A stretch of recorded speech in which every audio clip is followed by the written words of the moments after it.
Good morning to you all. This is Clarence, the European, happily back on my own boat. I tried to make a little talk the other day in from my car. It kept me sane, so I was sharing.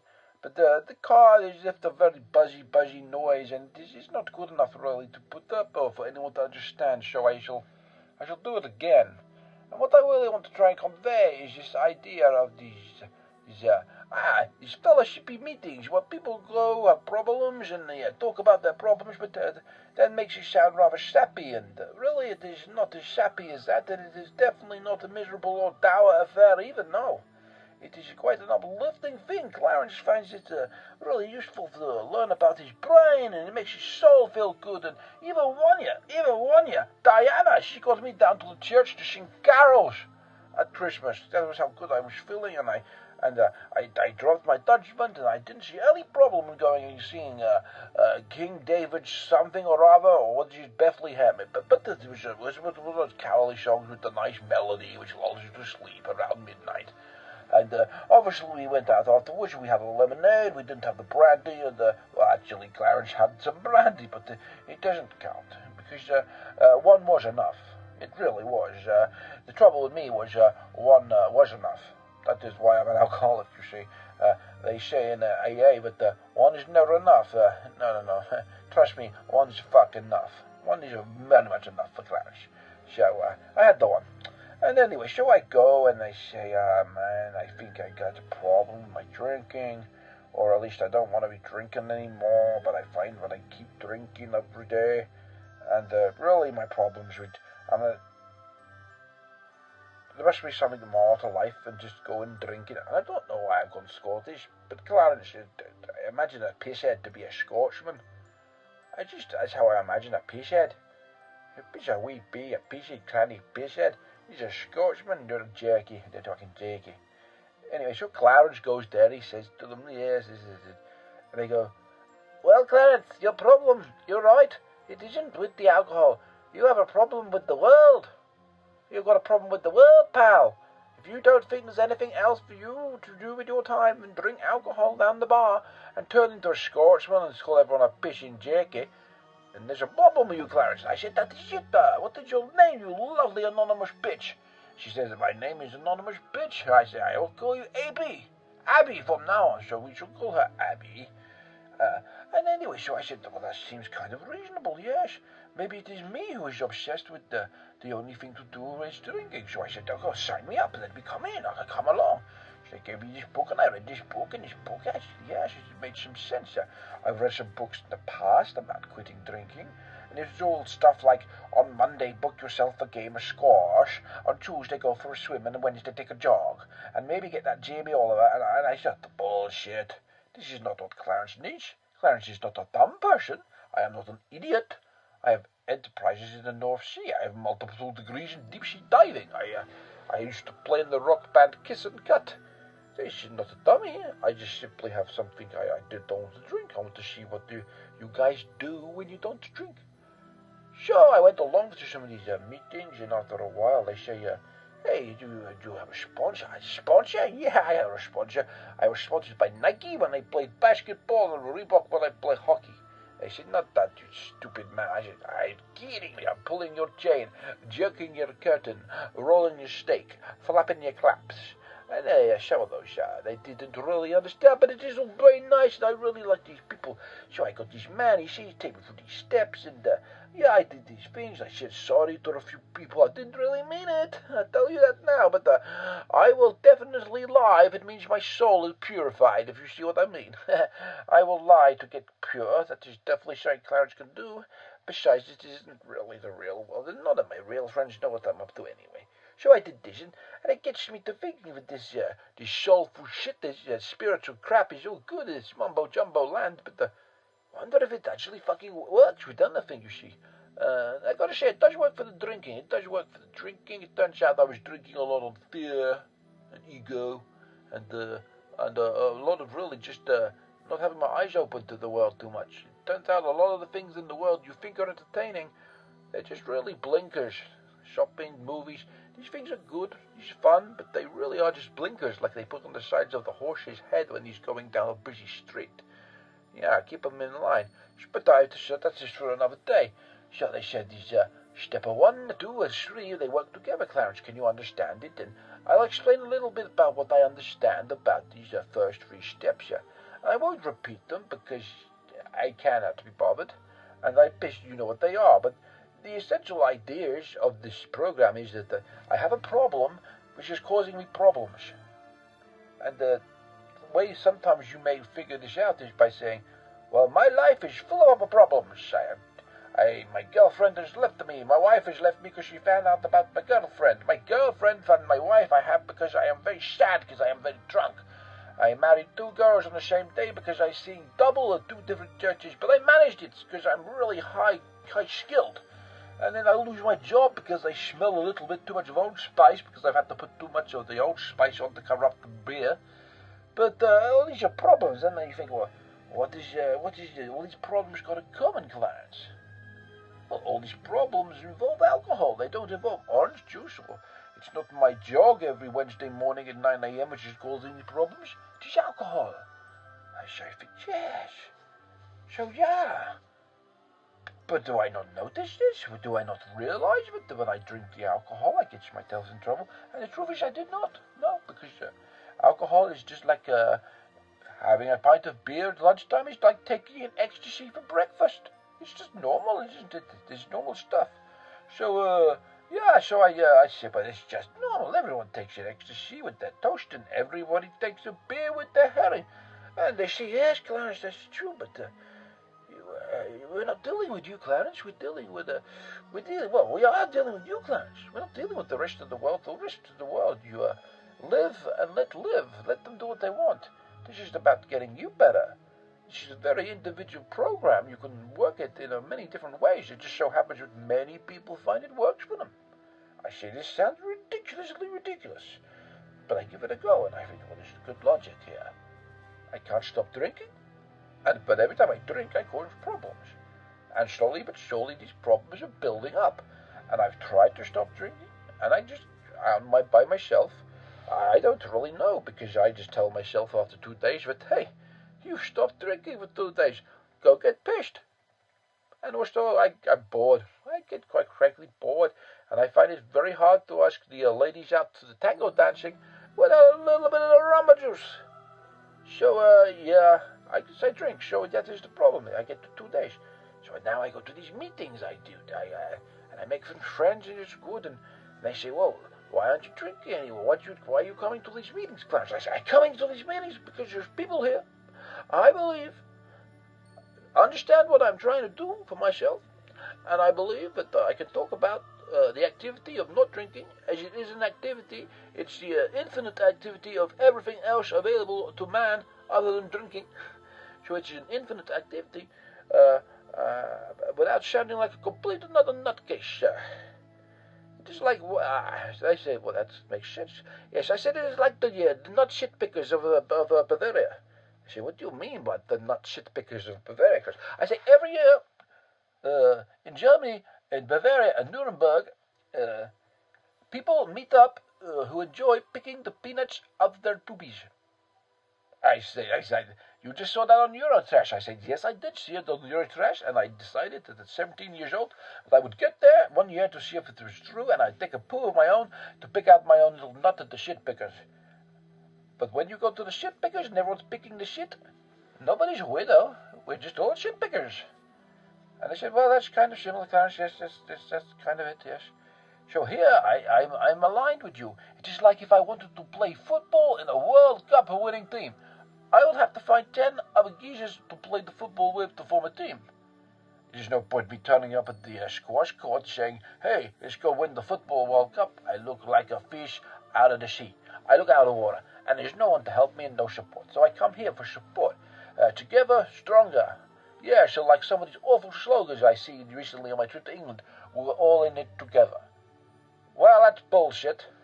And I know that's bullshit because I don't know what we're all in together in regards to coronavirus. Nobody does. Nobody's got a fucking clue. But here in these meetings, we are all in it together because we know what we want. We want a damn fine life. That's what we want. We want a good life without having to poison ourselves with chemicals all the time. So I understand that, and I just kind of step through figure. So I go to this place where there's a group of support and the power, and people all heading in the right direction, and everybody wants everybody to do well, and that's a funny thing too, because there's a club where everybody actually, even if they don't like each other, kind of wants everybody to do well, because if nobody does well, there is no club. So, and they say, well, Clarence, yes, it makes sense to me, my friend.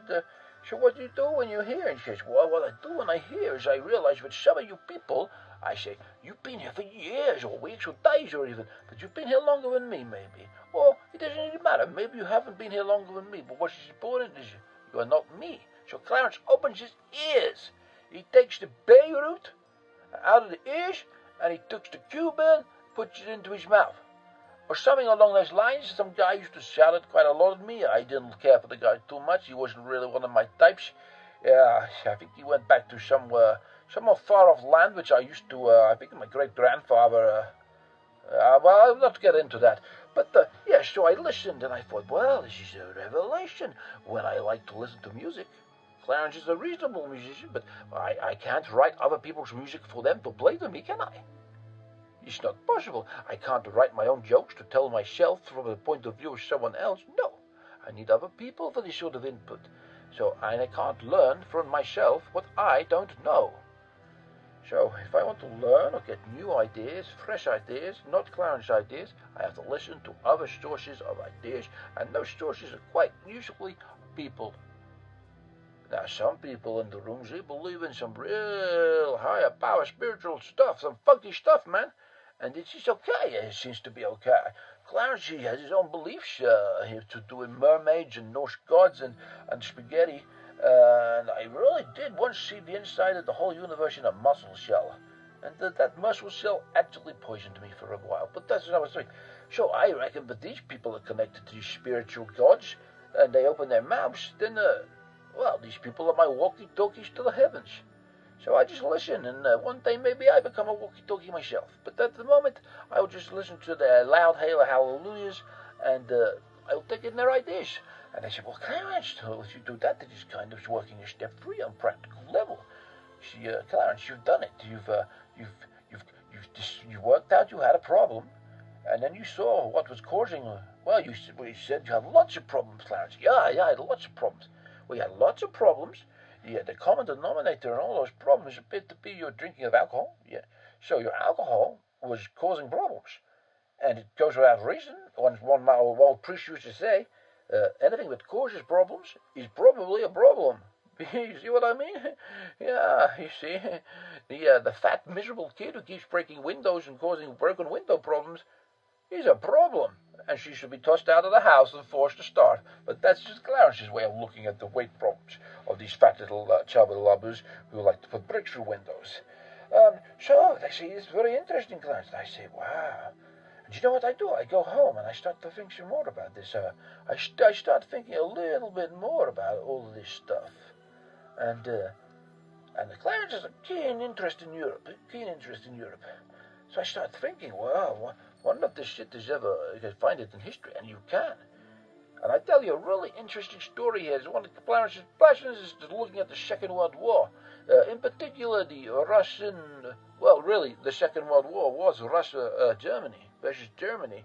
The rest of it was fighting all over the globe, and everybody was engaged, and sadly many men lost their lives. But the war was Russia versus Germany. Everything else was a side war. We might have been fighting Germany. Germany were fighting Russia, and we were like mosquitoes in their thorns in their little mosquito sides or something. We were just a little niggles, most of us. You see, at the battle of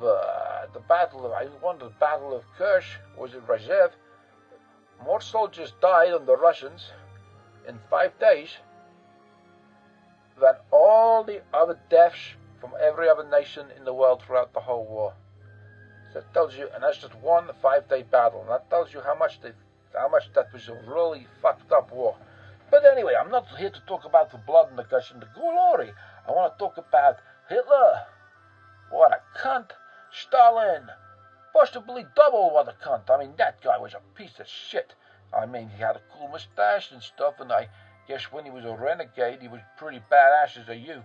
But what a miserable old cunt who made so many people's lives just fucking appalling. He starved like 5 million people on purpose in peace times. If you didn't know that, if you want to go on left-wing politics, you fucking read about this shit. That's where it goes. Have you ever tried to cut your hair and make it even? The only way to get it equal, Clarence has discovered, is to go bald. You can only ever remove when making equal. You'll always shave it off. And that's what they do with people. They shave them off because they can't put them back quickly enough. The Stalin goes around sticking his little dick in every little Katusha around the country, which he probably tried. But he probably had many kids, and half his kids died in concentration camps, or drunks. Which is how we got to this point. Stalin was a drunk. Of course he was. Hitler is a bit confusing, but he was still definitely a fucking drug addict. A filthy drug addict. He deserved to go to one of those other meetings, the ones Clarence does not need to go to, because Clarence has no problem with drugs. Zero problem. One is never enough. One is always enough. But you always take more drugs than one. I mean, what is one drug? It doesn't make any sense. So, in 1942, in 1941, Germany began their invasion of Russia, and they had Operation Barbarossa. And at this point, Hitler was still really just being a political lunatic, but his dream was to go into Russia and annihilate everybody. He wanted to annihilate everybody. It was a very different war to what anyone's seen before. So, he has his generals, right? Hitler is not a military man. He thinks he is, but he's not. He was a runner in the First World War, a runner. He didn't even fire a gun, and he's actually thought that he could be one of the few people who survived the First World War without even firing a gun at another man. So, he's not a military man. Sadly, he's probably not even a murderer with his own hands. But with his mind and decisions, he's the fucking devil. So, his generals devised a plan so the Germans can go into Russia, and they have 3 army groups, and he lets his general. He has what he wants to do. He wants to go into Russia. He wants to claim Lebensraum for his German Volk. But he leaves the planning of the tactics to his generals, the people with experience in planning military operations. He says, you guys, you plan it, you show me the plans, keep me abreast of what's going on, and we shall go and get our Lebensraum. And that's just it. And on June 22nd, 1941, Operation Barbarossa begins, and the Germans, they store it up, they tear it down. These guys, they storm into Russia. The Russians are all over the place. The Russians, they lose 300,000 men to captivity on like the first week. Minsk is taken, Smolensk is taken, and within like a couple of months, the Germans are like at Moscow. It is ridiculous. It is just overpower. The Russians, they fought hard, and they stood up more than the French, but considering the size of the country, it is a disgrace. The Russians, and why is this? What happened? Why was the Russians just rolled over? And then we have to go over to Moscow, and we look at Stalin, the other big booze hound, sitting there with his little jacket. See, Stalin, he truly believed that Hitler would not attack him. He believed Hitler would not attack him. His generals were there saying, hey, Joe, we'll know something like that. Like a shut ton of panzers on the side of the Polish side. There's billions of panzers building up, Joe. We got to move our forces down there, and we got to put some defenses in because Hitler is a little prick, and he's coming for you. And Joe Stalin's like, no, Hitler wouldn't do that. And then Stalin gets like a phone calls from spy rings around the world. Mr. Stalin, we do believe that the German invasion is coming tomorrow night. Are you prepared? There's no invasion. And then I think Churchill even rings him and goes, Mr. Stalin, I believe the invasion of the Germans, Nazis, will stomping the jackboots into your land tomorrow. And he goes, this is Churchill playing games. And everybody is telling him, everyone, the Germans are coming, come on, we must move troops, we must mobilize. And he doesn't. And then, at like 3 in the morning, when these first Luftwaffe come over and start bombing, he falls to pieces. He can't believe it. How can Hitler stab them in the back? Now, there's a lot of discussion around whether he was as shocked or surprised as he made up. It is said that he went into a breakdown when the Germans moved in, and he went to his dacha and he spent 2 weeks there, just 2 weeks there, just in absolute turmoil, drinking vodka, not knowing what to do. And when his generals actually came to get him back and say, "Hey, Jojo, you got to get up here, my friend. You got to get out here and lead us into this great patriotic war against the German vile Hun." Apparently, he actually thought they'd gone there to shoot him. Paranoid bastard. Another sign that he's most likely an addict and an alcoholic. But you see what he did then. He went, yes. And so he stood up and he got ready to fight. And so he's 41. But still, the Germans they got all the way to Moscow. And it wasn't necessary. The Russians did fight. This is the thing. The Russians fight.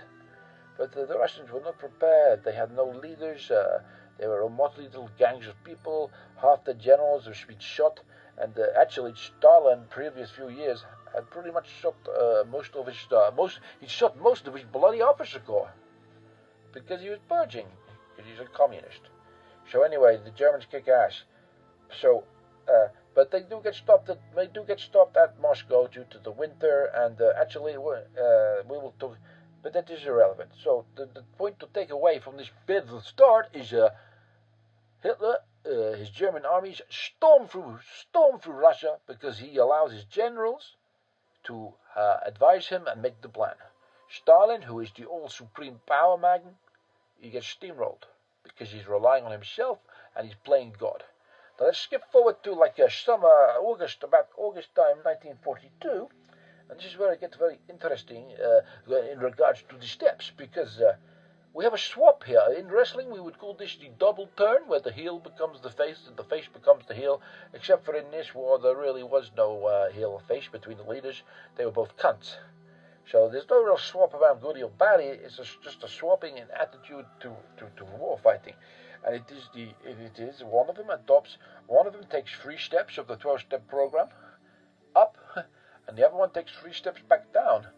And with the results that you might expect. So what happens is the Germans are progressing. They are down in the south and they're going for the oil fields in the Caucasus, and the Red Army is just routed. It's just like running away, like fucking Germans coming with their Panzer tanks. Oh my God! And they will run away, and eventually, and the Germans are storming down there again with Panzers. I mean, you can hardly imagine the size of some of these armies. It is it's hard to fathom. We've never really heard about it here in the West, but it's just like, we're talking like 5,000 tanks coming over a hill. It's just fucking ridiculous. So Stalin freaks out. He goes, shit, I do not know what the fuck I'm doing. All my tactics have left Germans in half a year. In 1 year, the Germans are to the Volga River and at Stalingrad. He puts his hands in the air and he surrenders. And he says, you know what? I have no idea what the fuck to do. And that is step 1. He says, I am powerless. This situation is completely unmanageable, and I do not appear to have the power to solve it. But, as I knew already, I have generals. I have some very, very good generals. Zhukov, Rakokovsky, Konev, Vatutin. I shall hand over the planning and some of the power, some of the agency to these men. So he does. He says, guys, come to Moscow. Let's have a little dinner and some vodka.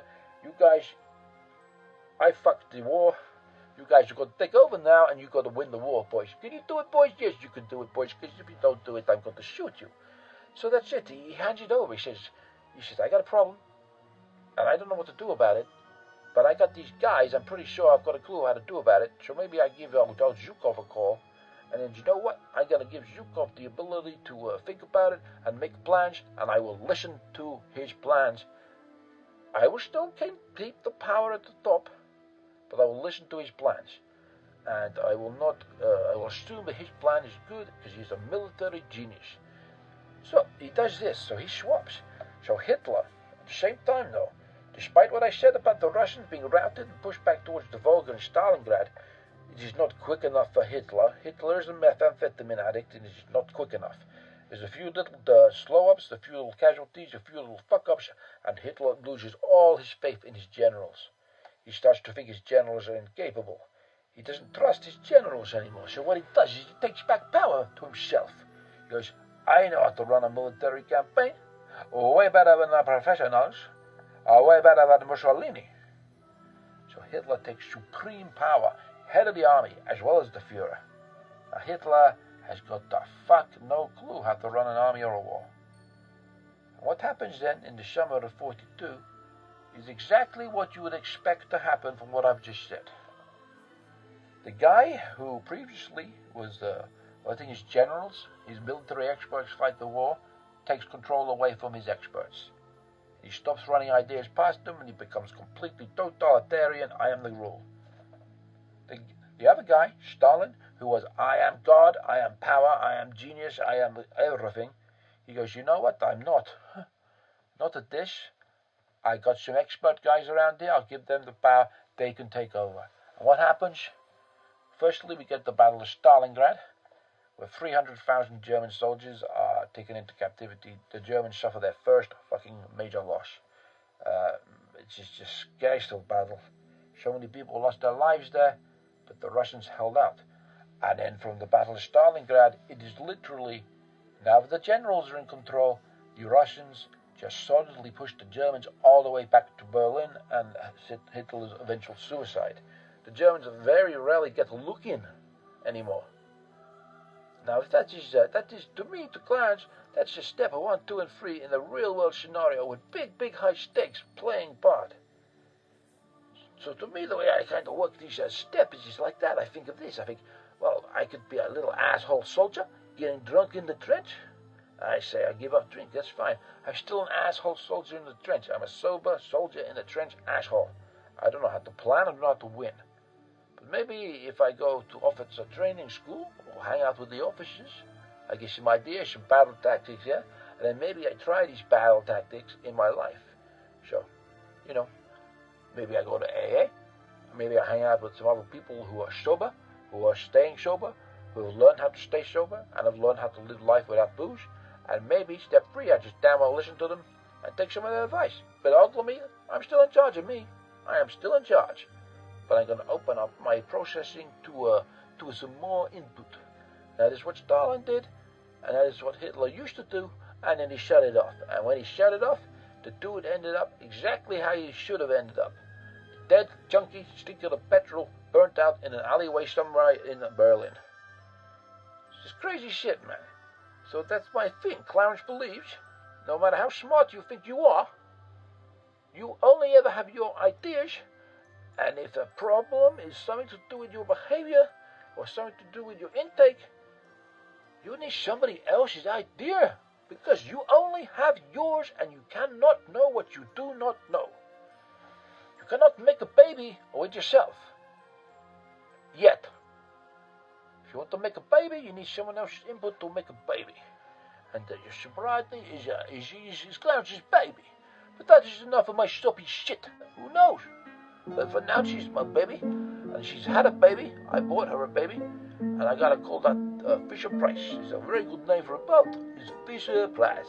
So, without further ado, Clarence is saying goodbye. And I hope you like the Lower. It is on UK Gold today at 7:30 to 9. And also, I'm playing the piece of music at the beginning. This is one of Clarence's own compositions. It is a musical piano version of Hermann Göring's amazing Bavarian organ. And you can get that really cheaply at Percocets.com. It's a very good website. Percocets. It's P-E-R cassette, like we used to have back in the good old days when we danced with goldfish. See ya and a peace, and I shall be back later.